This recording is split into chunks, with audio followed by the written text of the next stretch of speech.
The WNBA continues to fail to meet the moment. Terrible decision to allow Marina Mabrey to stay in the game. People are watching as never before, and this is what they see. Question. A newly surfaced audio clip has shed light on exactly what Marina Mabrey said to Caitlin Clark and Sophie Cunningham. And it's not just disappointing, it's downright disturbing. What we're hearing highlights a deeper issue. The WNBA has a serious respect problem. Once again, the league's brightest star has become the target, a victim of a system that still doesn't know how to protect the very woman who pulled it back from the brink of irrelevance. Look at me. Temper square, but cooler edge prevail. Hey! He was up 10 at this point. Hey, we would have been crashing out, RT.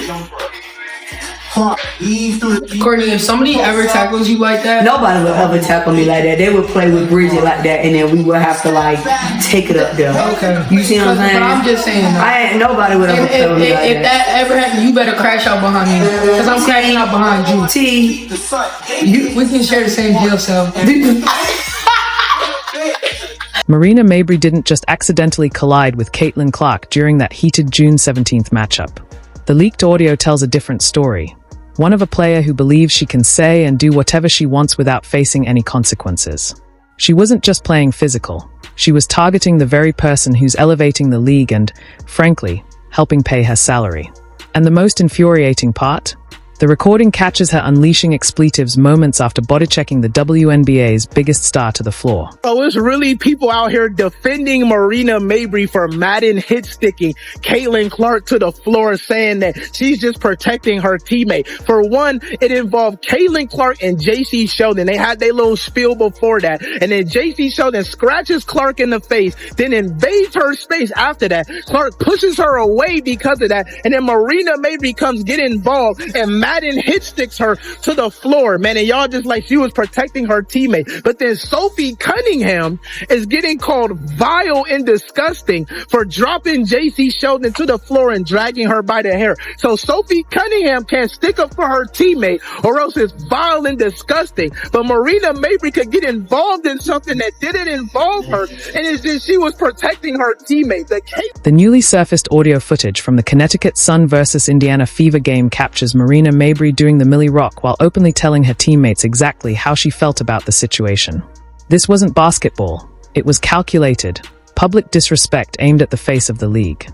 And the worst part, it was allowed to unfold in plain sight, with no accountability in sight. Marina Mabrey shoves Caitlin Clark to the ground after she's slashed in the eye by one player, rushed by another. Like, I can clearly see why some of y'all teams in the WNBA are just not successful, bro. Like, y'all don't know how to act. We just gonna call it for what it is. Y'all don't know how to act. Like, there's basketball stuff, and then there's just completely playing. But here's where it gets really interesting. Multiple sources have confirmed that the leaked audio came directly from courtside microphones, capturing Mabrey's exact words during the official game review. Let that sink in. A player making just $26,667 a year, money directly tied to the revenue Caitlin Clark brings in, was caught on tape dancing and cursing about flooring the very person responsible for her paycheck. That's not just disrespect. That's delusion, broadcast live and unchecked. Really trying to figure out why the entire WNBA acts like they hate Caitlin Clark. Maybe not the entire WNBA, but in tonight's game with the Indiana Fever and the Connecticut Sun, it was a dead ball and Caitlin Clark literally got shoved to the ground. This tweet really sums it up. Marina Mabrey shoved Caitlin Clark to the ground. Again, it was a dead ball. She didn't get ejected from the game. If you watched the game, it was very evident. It looked like Caitlin got hit in the eye by a different player. Play is over, and then both of these players from the Suns come over and just knock her to the ground. And I've said it before and I'll say it again. I don't understand why this is all happening to Caitlin Clark, who's brought so much attention to the league. Frankly, revenue and viewership numbers. She single-handedly has made the broadcast rights. If you're enjoying this, don't forget to subscribe, because the timing of this audio leak couldn't be more perfect to expose the WNBA's hypocrisy. And frankly, the league deserves every ounce of the backlash heading its way. Let's talk numbers. Because unlike WNBA officials, numbers don't lie. Caitlin Clark was responsible for 26.5% of all WNBA economic activity during her rookie season, from ticket sales and TV ratings to merchandise. Games featuring Clark averaged 1.178 million viewers. Games without her, a week 394,000. That's not just a gap, that's the chasm between Marina Mabrey having a career and Marina Mabrey being a footnote. I feel like we baby Caitlin Clark too much in the WNBA. No, man, I think that transformative players, if that's the word, are generational players. You know, they come once in a lifetime, and she's that type of player, right? We've been watching it. We watched it first. Sabrina Ionescu, we thought she was going to be the one, and then Caitlin Clark came and did it bigger, right? We got these players that just do it bigger, and unfortunately, I'm not going to say unfortunately, but the players have been grinding and ain't seeing the love that she's been seeing. Now are like, you know, that ain't right. Like, we've been grinding, we should get that love, but she's a difference maker. She's somebody different. Like, the three wasn't cool till Steph Curry came. Right. You know, so it's that same type of thing that I think the WNBA is going through with Caitlin Clark, where it's like you got somebody that's so different and doing things in a different way than everybody else, and it's just going to take time for the rest of the league to be like, yeah. Marina Mabrey's response to the entire situation says everything you need to know about the WNBA's culture problem. When confronted during an Instagram live session, Mabrey offered an 8-word shrug. Damned if I do, damned if I don't. That's it. No apology. No accountability. No acknowledgement that she had just body-checked the very person keeping the lights on in her league. This is a player who walks like there are no consequences, who's bounced from team to team demanding trades, until she finally landed on one of the worst rosters in the league. Irrelevant, unless she's cheap-shotting Caitlin Clark for attention.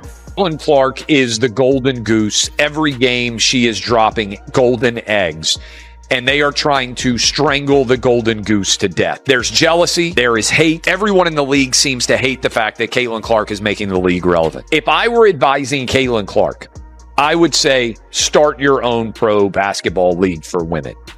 I don't know why she benefits from the WNBA at all. She could go out, she is the draw for women's basketball, and set up her own league. She might even be able to own the majority of the league. She could probably become a billionaire. Set it up with far fewer teams. You play far fewer games. Heck, they did it with Live Golf. I think the audience would follow Caitlin. Leaked footage from multiple games shows Caitlin Clark being physically dominated in ways that have nothing to do with basketball and everything to do with jealousy. But here's the real story. Sophie Cunningham stepping up when no one else would. While Marina Mabrey was out here body-checking Clark and dancing about it, Sophie was the only player with the guts to say, "Not on my watch." Clark is getting hammered every time she drives to the rim, while refs swallow their whistles like it's part of the playbook. Sophie had enough. In a recent interview, she made it clear she'll do whatever it takes to protect her teammate. And she didn't stop there. She also called out the officials for their failure to protect the league's biggest star during the chaos.